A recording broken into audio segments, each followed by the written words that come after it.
For some, they are toys. For the Israeli army, they're a dangerous weapon.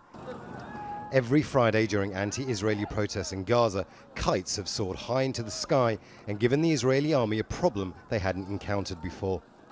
An oil-soaked rag is attached to a kite, and once it's over the border, they cut the string and it falls into Israeli territory, causing a fire.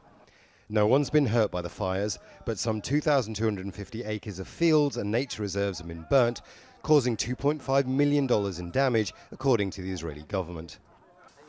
They make the kites in Gaza from recycled waste, but what was once an innocent hobby has become dangerous.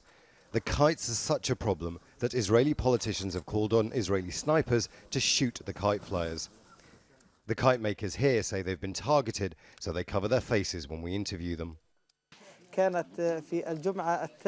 The idea came during the second week of protests to use the kites against the Israelis on the border. These kites have troubled the Israelis because we can reach the border without us going there. And we will continue to do so despite the fact the Israelis say they will shoot us. The kites themselves follow a very simple but effective design and cost less than $1. They fly them high with pictures of those who have died in the protests, often friends and relatives. We use the pictures to show the world the sacrifices we have made and use them to make our demands to open the border to help the injured and to break the siege.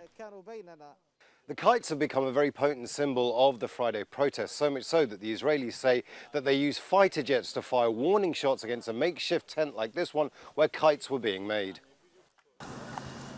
Kite flying is popular across Gaza, with children using the streets as playgrounds, so there's no shortage of skilled flyers.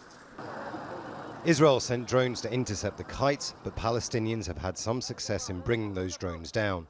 Combine that with the damage done to Israeli land, and the protesters believe they can still fight back against the 11-year-long Israeli-led siege. Imran Khan, Al Jazeera, Central Gaza.